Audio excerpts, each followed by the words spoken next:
Hey, what's up? This is an ongoing series where we look at the regional differences between two of the same game. In the past, we've covered games like Earthbound, Zelda 2, as well as Contra, and this time we're going to be looking at Super Mario Bros. 3. There's various topics that we're going to be covering today, such as translation differences, difficulty differences, glitches, design, and even the boxes themselves. But to start with, let's take a look at difficulty.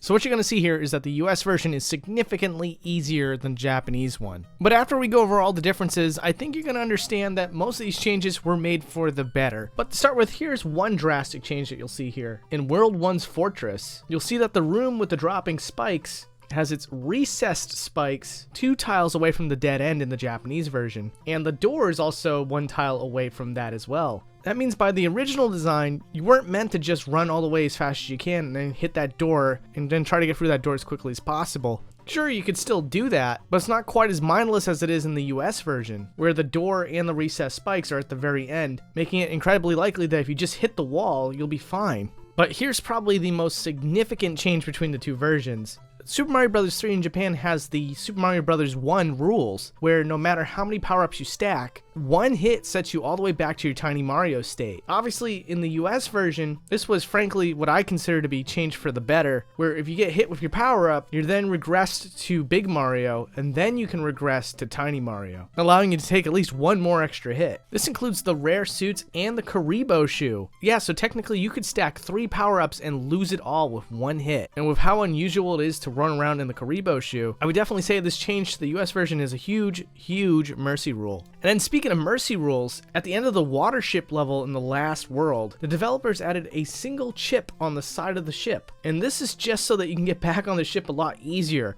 Yeah, technically you can get back on that ship in the Japanese version.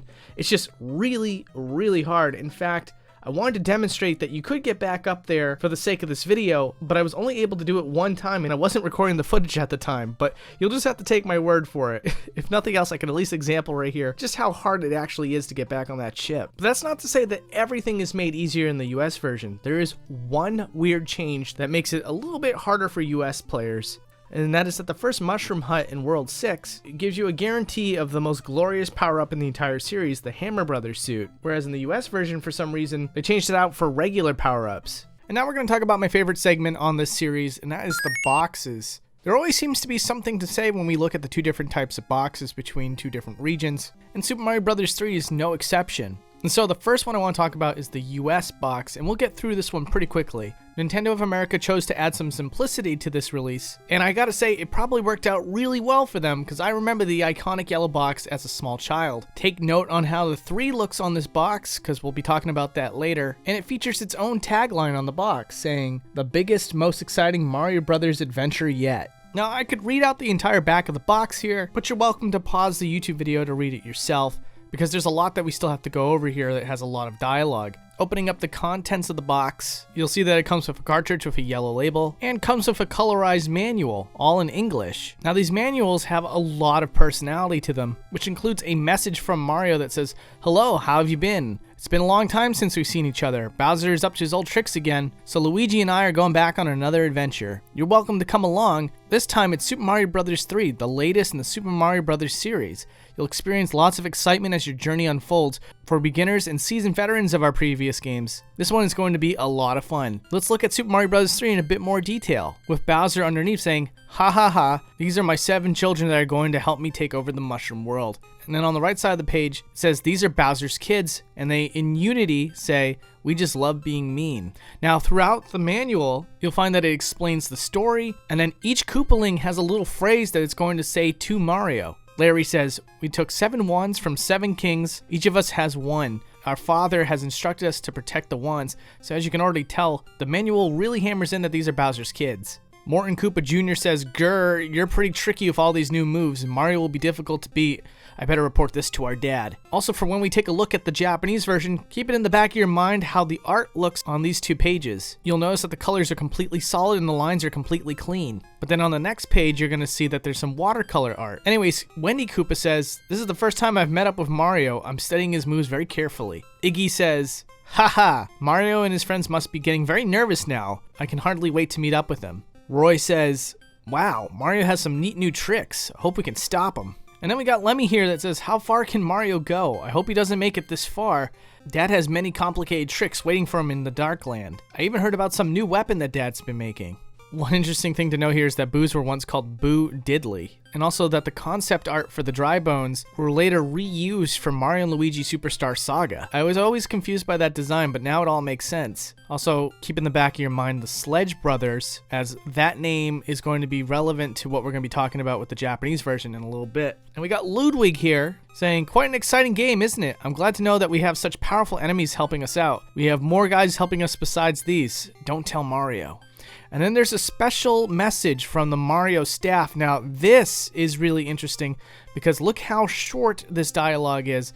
I'll read it out to you. It says, to Mario players, thanks for selecting Super Mario Bros. 3. We've been working hard to make this game even better than Super Mario Bros. 1 and 2. In addition to the action scenes, we've added a world map that you can plot your progress as well as play a new 2-player game. In Super Mario Bros. 3, you will find many more hidden things than in the first 2 games in the series. We think that you'll find it much more challenging as well. Have fun. Yours truly, Mario's staff. Now, this is also in the Japanese version, and when we get to it, you're going to see that this is really shortened down, but I'll get to that in a little bit. Anyways, you look at the back of the manual, and you'll just see a coffee stain here. Obviously, that's not coming with every release, but I just wanted to point out that there's no real artwork on the back. And now, let's talk about the Famicom version. To start with, you can see that the 3 here has a Tanuki tail hidden as a shadow drop, and this imagery is used in the game itself in both the US and the Japanese release. So I guess it was a quirk that was a little more important to the Japanese developers. Anyways, you're going to see a 2-tone checker pattern used as a border with a much more busy image of Raccoon Mario cast against all the Koopalings, Bowser, Luigi, Princess Toad, a Lakitu, a Blooper, and Goombas all over, with Bowser looking especially weird. And you know what's so odd about this image is that you're going to see in a little bit that he doesn't look as unusual in the game manual itself. So it's not even future release promotional material. There is a contrast look to Bowser within the contents of the game box itself of the original release. Alright, let's talk about the back of the box. Now, I didn't read the back of the box for the US version, but basically, if you didn't choose to read the back, it's just all about the features of Super Mario Bros. 3. Whereas on the back here with the red box, it says, without further ado, meet the 3rd Super Mario Bros. Game. Heading to the Mushroom World from the Mushroom Kingdom, we fight Koopa's troops yet again. This time, the big King Koopa's children, all 7 of them, join the fight as well, each with their own strange abilities. Along the way, you'll meet 7 kings who've been transformed into animals. Mario and Luigi, in order to restore peace to the Mushroom World, have set out yet again on an adventure to rescue Princess Peach. Which, that's pretty cool. So there's a lot of lore here. Apparently, there's a distinction between the Mushroom Kingdom and Mushroom World. So we're going to be spending a bit of time here talking about what the original Japanese text was actually saying. If you notice that there's any Koopalings missing in this segment, it's just because it's so strikingly similar to the US version. I'm trying to save you guys on some time. Anyways, the letter from Mario is a bit different. Instead of hello, it says, Yahoo! Have you all been well? I'm so happy to see you. It's been a long time. It seems that King Koopa, who should have been taken care of before, has started up his evil tricks again. Luigi and I are setting on our 3rd adventure, but you're coming too. And here's where things go off on a totally different tangent. And Mario starts promoting Super Mario Bros. 3 and even goes as far as talking about the megabits. Here we have it translated as, Super Mario Bros. 3 is the latest addition to the Super Mario series and is a technical fantasy game that takes full advantage of the large capacity of 3 megabits. Experience the best action in a bizarre world. The game can be enjoyed by almost anyone, from beginners who are a little unsure of themselves to super players who have played the previous games. So let's take a closer look at the fun-filled Mario 3 and wah! Wow. Alright. And here you can see an unused image of Bowser stomping on Mario, and it says Dune, which is an onomatopoeia in Japan. It says, Bowser's at it again. And Bowser starts saying, Wah-ha-ha-ha. I'm letting my kids explain how this works this time. Listen to them well if you want to think about winning. Wah-ha-ha-ha-ha. And then the kids on the right say, we love mischief. Now, this is similar but very, very different for Larry here. In the US version, it was strictly information. Here, he says, those dumb 7 kings had 1 wand. We Koopa kids took 1 each. We don't want to get yelled at by Dad, so we're not going to give it back that easily. So you can see that it's a lot more aggressive and dysfunctional, if you will. Morton says, So he's finally showed up. If Mario transforms, he's going to be hard to beat, I better tell Papa. And then in the US version, you might remember I told you to pay close attention to this page because everything had solid lines and full colors. But in the Japanese version, they were done with water paints. It was clearly traced over for the US release, which is, again, funny because they didn't do that for the entire manual of the US one. You can still see water paint from time to time. So I guess Roy Koopa speaks in a heavy accent called Kansai Ben. Bet there's something Mario would want. There are some items that can't be used on the map screen, so be very careful, which is a completely different set of dialogue from Roy Koopa in the US manual. And here you can see another completely unused image that was only in the Japanese version. And chances are this image was not used in the US manual because once again, it uses watercolor art that the US version tried to distance itself from. And this is a lot more complicated than the stuff that they touched up prior. So chances are that's why it got removed. Anyways, it's all the Koopalings on one airship, as well as Princess Peach tied to the top, a transformed king, a raccoon Mario, and Luigi running up castle steps. And then here on this page, you might remember that I told you to pay attention to the name of the Sledge Brothers in the US version. That's because in the Japanese version, they translate out to Fatty Brothers. And the description goes on further, whereas the US version doesn't mention their weight at all. The Japanese one says, Hammer Brothers who are fat. Their heavy bodies shake the ground, and they're hard to stop as they throw their hammers. When these guys land on the ground, you should jump to avoid being unable to move. And then Ludwig in the Japanese manual is more dismissive of the Super Mario Bros. 1 enemies. So he goes on to say, yay, are you with it? We got more extremely powerful pals this time. I'm stoked, baby. To be honest, we already had other pals, but they're no good against Mario. And of course, that note to the players was something I made sure to tell you guys. Keep in mind that it was really short for the US version. Now, with this Japanese one, you can see all sorts of neat stuff in English. It says like to Mario players, and then at the bottom it says yours faithfully, and it's dated October 23rd, 1988. And then it says Mario's staff in cursive handwriting. Already, without even translating this, you can see there's more care and attention to this note than what we got in the US manual. And you'll also notice that there's a PS.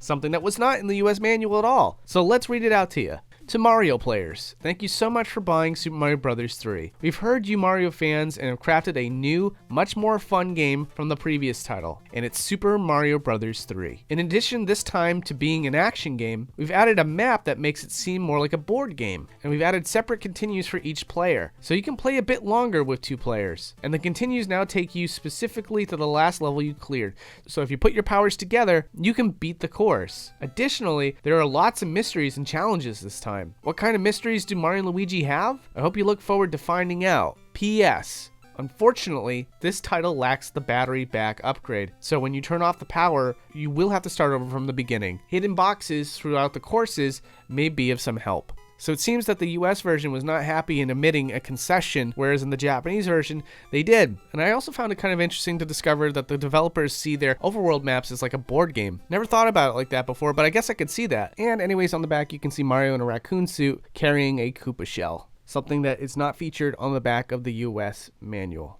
Which, by the way, if you're looking for a Japanese copy of Super Mario Bros. 3, then you're going to love today's sponsor, Bai. Now, if you've never heard of Bai, allow me to potentially open your eyes to a world that you may have never known before. See, you can actually buy things from Japan, Japanese auction sites like Japanese eBay and Japanese Yahoo auction sites. It's great. There's a lot of merchandise as well as box sets and anime that you can't get here in America. It's very hard to get some things in America. Like, for example, all this Dragon Quest stuff that you're seeing on the screen right now, that's all stuff I had to get from Japanese auction sites, and that would have been possible if it weren't for a site like Bai, because what they do for you is that they convert your US dollars into yen. That's step 1, and then here's the big thing, and that is getting the sellers to ship to you. They usually only ship domestically, but with Bai, they will take the item into their warehouse and then ship whatever it is you bought to you from the warehouse. So you're guaranteed to get any item from Japan that you want.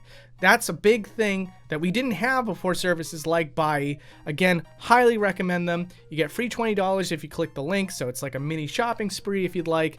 So check it out. Thanks again, and back to the show. So earlier we incorporated translation differences between the written material inside the boxes of the US and Japanese versions. Now let's talk about a few highlight differences in the translation of the actual game itself. Now I want to say a big thank you to Sky for translating all these for me. She has her own YouTube channel where she does translation content. You should definitely check it out. And to clarify here, the translations provided for the games are literal translations. And one of the things I found really interesting was all the Toad minigames. Here for the lineup minigame, for example, he says, line up the pictures and get a prize. You only get one try. In the US version, this personality trait gets completely lost, but if you look at the Japanese version, you can see that one word is used twice in a row. And so that translates to spin, spin, flip over a card, and get various things.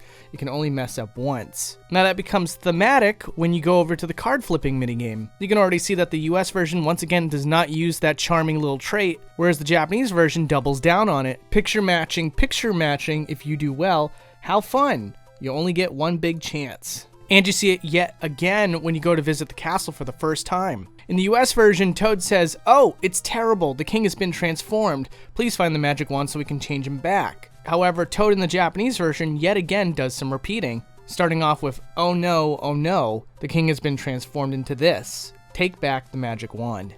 And here you can see the king do the same thing. In the US version, it says, oh, thank heavens, I'm back to my old self again. Thank you so much, here's a letter from the princess. Whereas the Japanese king says, good, I've returned back to my original self. Thank you. A letter arrived from Princess Peach. And if we move over to the letter, you can see that the game is pretty apprehensive at this point of calling Princess Peach, Princess Peach. In the US version, you see that the word toadstool is used more often than anything else. While we're at it, let's do a comparison of one of the notes in between the two versions. In the US version, it always opens up with greetings, but in the Japanese version, you can see that it opens up with a question. And that's because in the Japanese version, she always opens up with, how are you? And with almost every single letter, you'll find that Princess Peach says, I have enclosed a jewel that helps protect you. Now, this may be what I consider to be the only mistranslation in this entire game. Most of the time, we would not call these inaccuracies mistranslations because localizing a game is a different beast entirely from just translating a game. However, this is one instance in which I don't believe the localizers for the US version quite understood what they were trying to get across in the original Japanese text. Princess Peach in the US version refers to things like the music box or a P-Wing as a jewel, which that doesn't make a lot of sense. However, a jewel can be a type of treasure, and a really helpful item in Super Mario Bros. Could also be considered treasure. And so the literal translation from the Japanese version is, I've sent some treasure with the letter. Hope it is of help. Peach.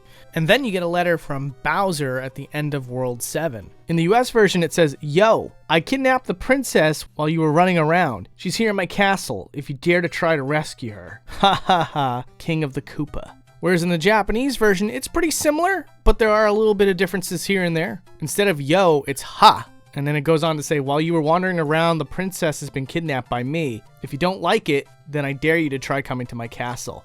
Gwahahaha, Koopa.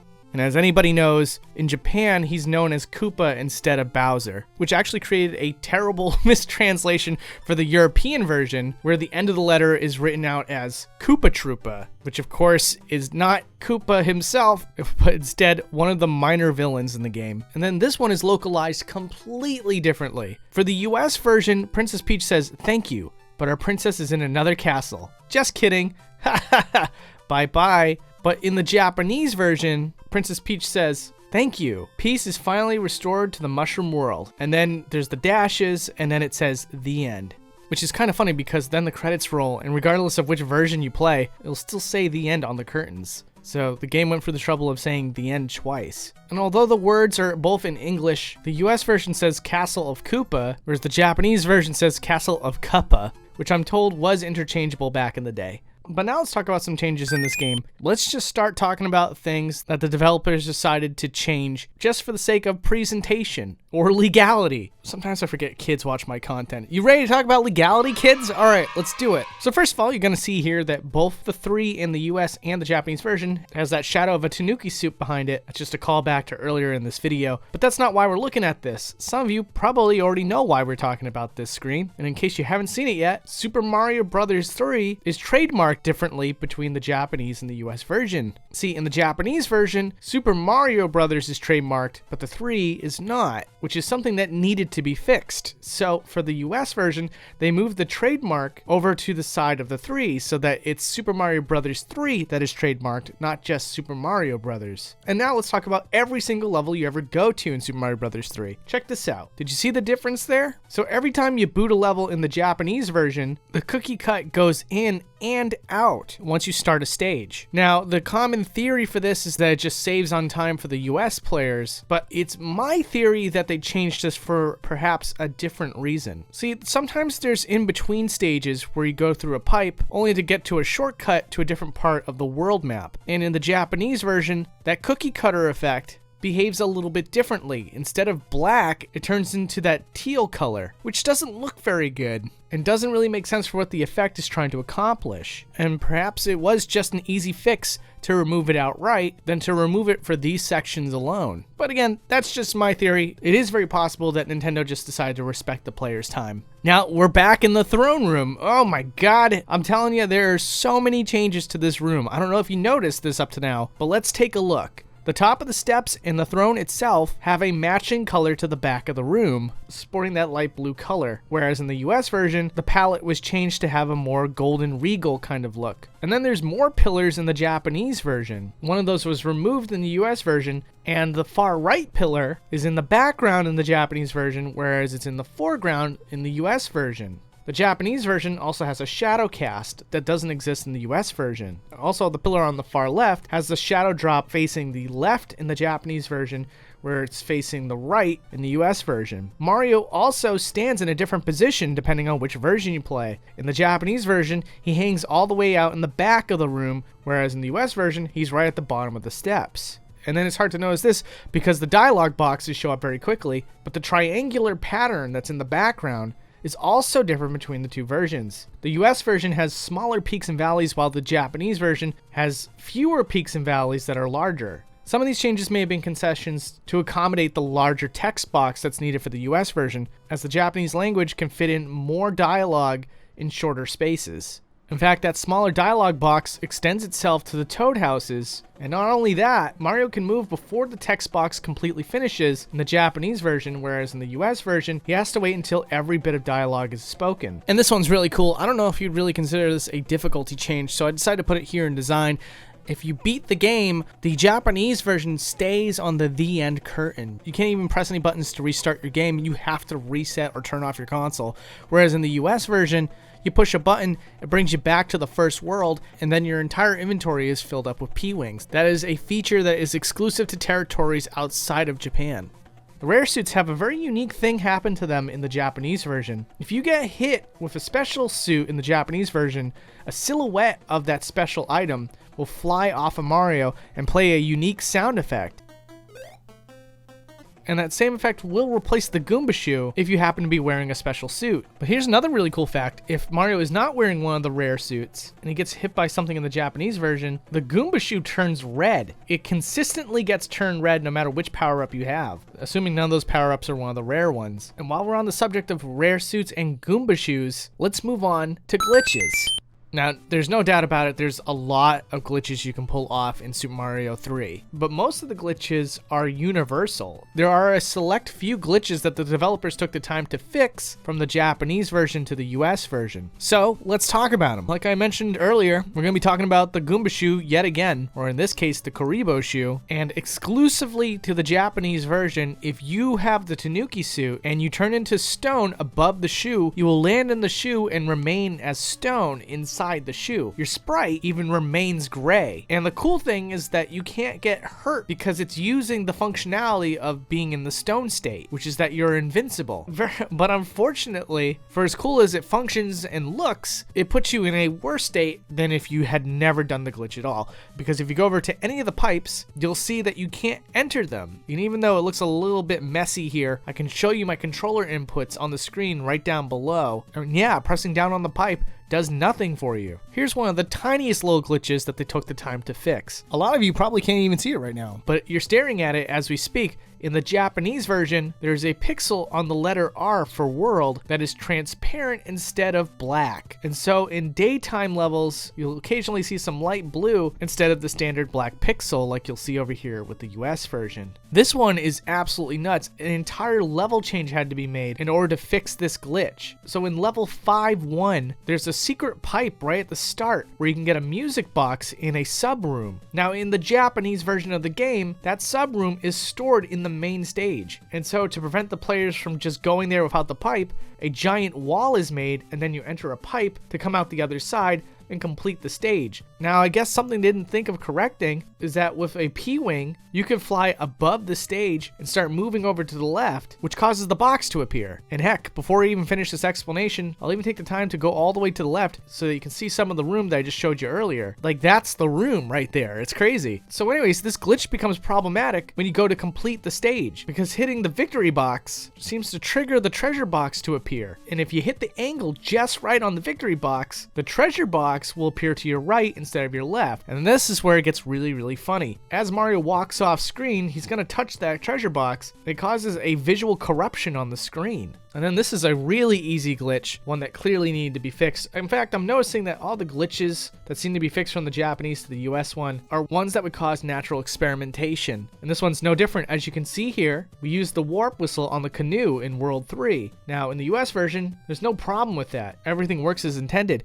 But in the Japanese version, Mario gets the functionality of the canoe and is able to get off the land and start exploring the water in the warp zone. Now, once Mario leaves the land, he's restricted of the borders of the land, much like the canoe naturally would. So you can't explore too far to the right or too far to the left, and you can never get back onto the island that shares all the warp pipes. So you essentially soft lock the game. And then lastly, this is a glitch that I found on my own during a live stream. I don't know if it's Japanese exclusive, but I played Mario 3 for years and years and years, and I've never replicated this glitch before. So I'm just willing to share it with you and just say it's a glitch that happened in the Japanese version that is inconclusive as to whether or not it can only be replicated in the Japanese version. But as I was playing the first world, I went to go get the Fire Flower power-up, and the block completely disappeared, which was really weird. And because there's no block there, the Fire Flower just started bouncing in place. And again, I can't verify if that's exclusive to the Japanese version, but I had to share it with you because it was really interesting.